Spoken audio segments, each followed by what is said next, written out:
My name is Hector, and this is Torque Junkies.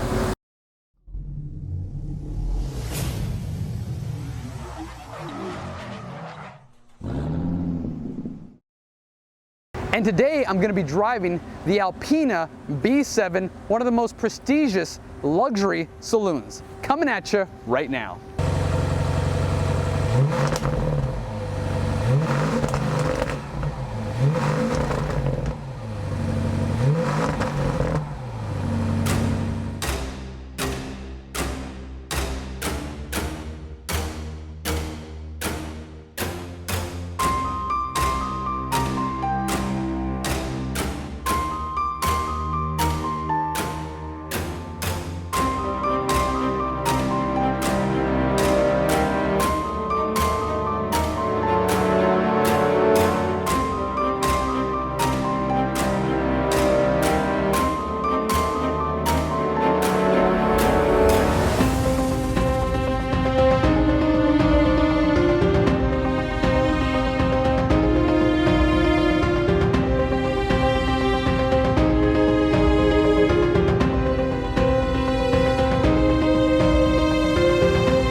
So right off the bat, even in dynamic Sport Plus mode, it's still very quiet. Like and it's meant to be. You want it to be quiet, but yet you can just feel the 600 horsepower behind the vehicle, even just touching it a little bit on the pedal.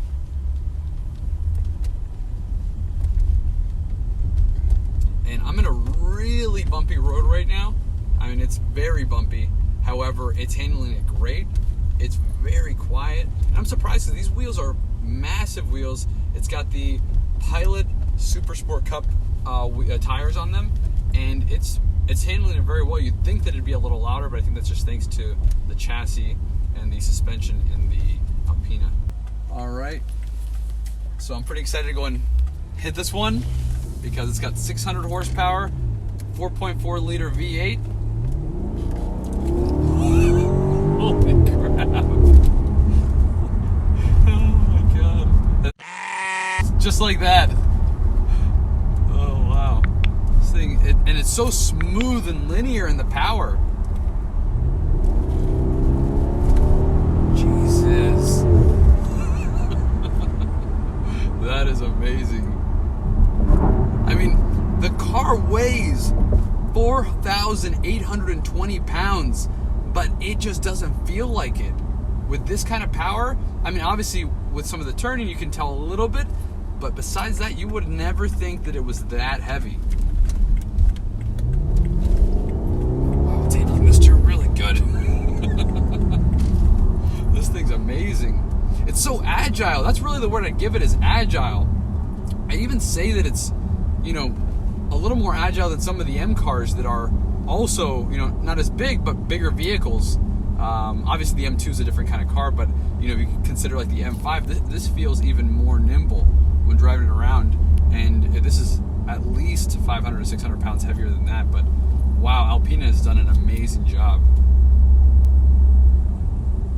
Let's see, it's got 591 pound-feet of torque, so plenty of torque. Oh. Wow, the brakes are great. Let's see how it takes this curve. Wow, it's handling it awesome. Let's get some good power on this turn here.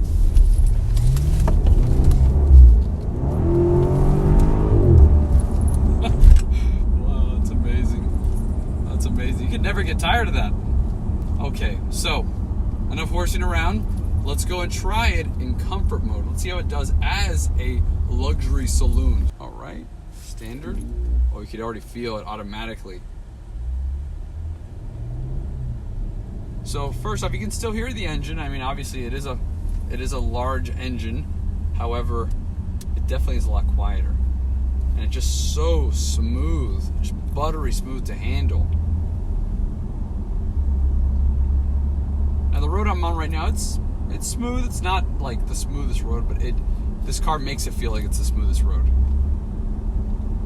Wow, it just turns just so well. No, it's an unbelievable car, and the craftsmanship craftsmanship inside the vehicle is just amazing with the upgraded leather. You know, these seats are unbelievable. You know, with the massage seating, they've just done a wonder with this vehicle. We're gonna give it a little power too, because I want to see how it reacts with.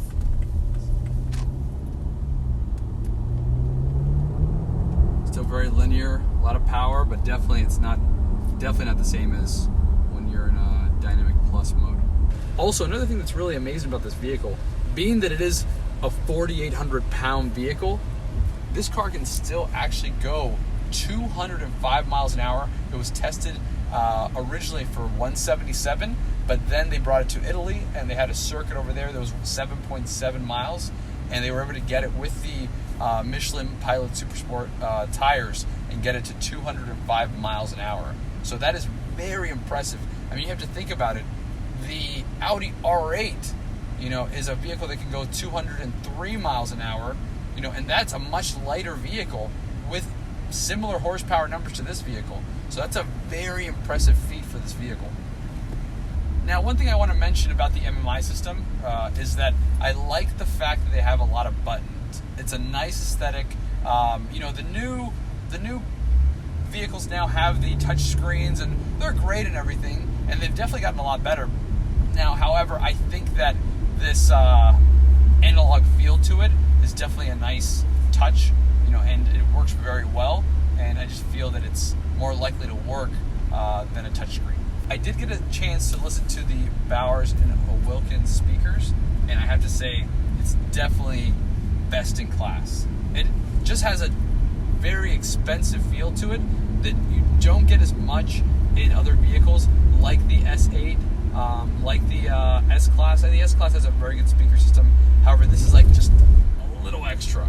It's just a little bit better, you know, and it just throws it over the top when driving the vehicle. I'm going to try the massage seats here. And just knowing that you're in such a safe vehicle it inspires driver confidence. Jeez. It has no problem getting out of its own way, because let me tell you, this thing drives nuts. Let's see how it takes this turn. And it nails it.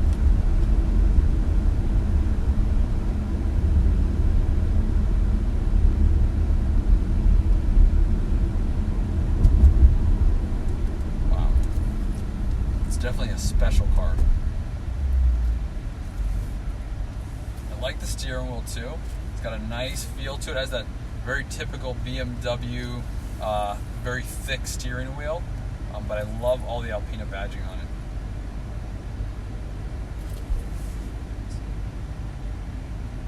And also there's this really nice plaque here from BMW Alpina B7. It's the Percard Bovencipien. I guess this is where they built the vehicle. It's an exclusive automobile. I like that they added that touch to it, that they're letting you know it is exclusive. And it should be. I mean, for the price point, you're talking about a car that's almost $200,000. The way that this one is assembled, it should definitely be a special vehicle. I'm looking at the heads-up display, and I've seen better heads-up displays. That's another thing I noticed. I just don't find it to be that great when driving the vehicle. It's just a little bit. It's not bright. It has like a yellowish tint to it. Man, it really pulls you into your seat. And the good thing is that when it pulls you in, it's like you fall into like a nice plush pillow. So that's the nice thing of it being a luxury vehicle, is that you have all these nice features. You know, usually when I drive, you know, cars that have this kind of performance, it like hits your head and it's a little dramatic. But this one, it's just a nice fall into a pillow. So the vehicle is an amazing vehicle, and it is very sporty for what it is. However, in the end of the day, it is not a sports car. You know, it's not really a driver's car. If you're looking for a car they're going to go and carve some roads with, this might not be that car. Now, it can do it and it'll be a lot of fun, but this car is not going to dance. It's more meant to be just an aggressive, you know, just train that just plows through everything, but it's not really meant to go on a major curvy road with. So if that's what you're looking for, you know, I'd say maybe, you know, an M2, an RS3, you know, the new Supra, But this car is more going to be surrounded around comfort first and performance second. But it's a very close second because this thing does perform really good.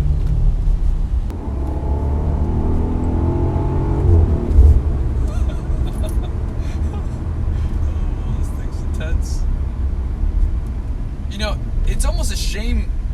It's almost a shame that the rear is so comfortable in this car, and there's so many nice features to be I guess you could say, a guest in the vehicle. Because if I'm driving this car, I don't really want to be chauffeured in, because I want to experience it. You know, but then again, I do want to be driven to the back because it's so comfortable and there's so much space in the back. So it's kind of a conundrum. You know, so it's, I guess, maybe do a little bit of both. But I think I'd prefer to drive this car overall. That actually leads me to think now, what is it like to be driven in this vehicle? Well, let's find out now. So first thing I noticed when I was leaving the driver's side and going to the back of the vehicle, I noticed that it's very loud outside of the vehicle, like very loud. There's a lot of, exhaust noises, the engine, but when you're inside the car, you have no idea. And that's pretty awesome. Well, this is very comfortable, obviously, and there's a lot of room. I mean, I'm not very tall, but I can tell it doesn't matter really how tall you are, you'll be comfortable in the back seat here. I'm 5'6" personally, so I have a lot of room. But these seats and this pillow on the top is so comfortable. Oh, I mean, I can definitely fall asleep back here. Now, being back here, I do notice, that it has the nice sunshades in the back, and you have a lot of monitors. There's a ton of monitors. I'm going to pause real quick because I want to add some air release. There we go. Oh, wow. Look at that. It's like a very nice release. I can adjust my seat on here. I can even adjust the driver's side seats.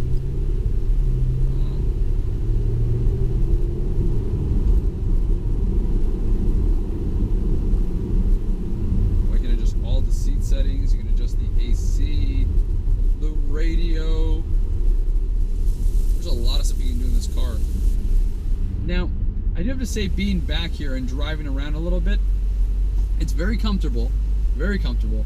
However, you can definitely feel the road a little bit, a little more than you would in its competitors. I would say that the S-Class Mercedes AMG is a little more comfortable. Well, it's definitely a lot more comfortable than this one. From me personally, is my opinion on it. I also think that even the Audi S8 is more comfortable in the rear, and not so much the seats, but I just mean more of suspension and overall road feel to it.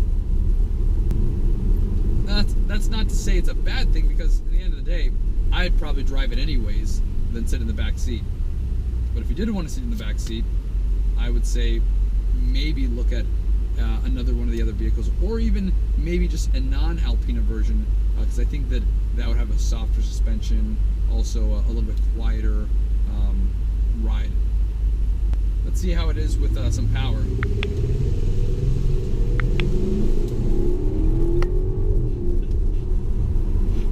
It's definitely pulls into your seat, but it's a lot nicer when the seats are this comfortable and you have a pillow that's holding your neck.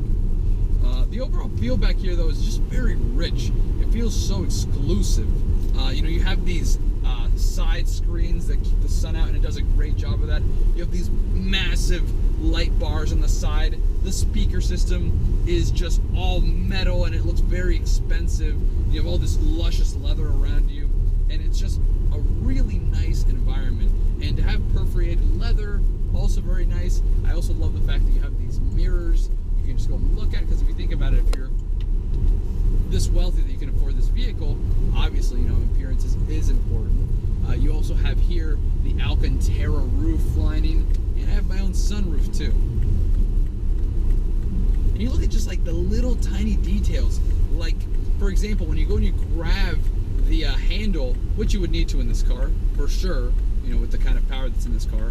But if you were going to grab the handle, they even paid attention to the handles. It's piano black finishing, and it just feels very expensive when you hold on to it. I mean, you don't ever think when you put your hand on a handle, you don't think about anything, you just put your hand on it. However, when you're in this vehicle, they wanted to make even that special. So even when you put your hand on it, you're like, oh, well, that's nice. And you have lights pretty much everywhere. There's just lights here, lights over here, You have lights you can adjust with the actual Samsung tablet. I mean, there's lights everywhere. I would say one of the negatives of the vehicle, it just really goes back to I'm a little bit disappointed in how it feels in the rear suspension. There's just a lot going on. I feel that actually the suspension in the front of the car feels a little better than in the rear. I don't know if maybe it's because my guard is not up, I'm not really alert while driving, I'm just sitting in the back relaxing, and you can really start noticing the suspension a little bit. Well, let's go and try it in comfort. Yeah, even in comfort, it's definitely a little bit more comfortable, but not a lot. However, if you go into Comfort Plus, same thing, it just gives you a little bit more comfort, a little more of a wavy boat kind of feel to it. Definitely it's nicer. I would still say that you are going to get a better experience in the rear, less vibration. Like right now, I just went over, not even a very bumpy road, just a little bit bumpy, and it was just a little bit harsh, I would say, over, like I said, the S-Class or the Audi S8. You just get a more of a plush feel to it, and definitely more wavy feel to it, thanks to the air suspension of those vehicles. Overall, I would say that it's definitely comfortable back here. You can go and adjust your seats. You can watch a movie. You can use the Wi-Fi. You watch Netflix back here. I mean, that's just awesome. I can control the radio, the temperature. There's many things this car can do, and honestly, I don't expect any less from this kind of vehicle. Obviously, it is an expensive saloon. However, I would just say that it could be a little more comfortable. After reviewing the Alpina B7, I've got to say that it's an amazing vehicle. It drives better than any other vehicle in its segment and for its weight class. It really is an amazing performance luxury sedan. Now, I would say it's better than the S8 in drivability. I would say it's also better than the AMG S-Class as well. Now, when it comes to sitting in the back and you're going to be a passenger in the vehicle, I would say that the S8 is more comfortable and definitely the AMG S-Class is more comfortable. Overall though, it is a phenomenal package and I really think it's an amazing car for the money. Thank you, and this is Torque Junkies.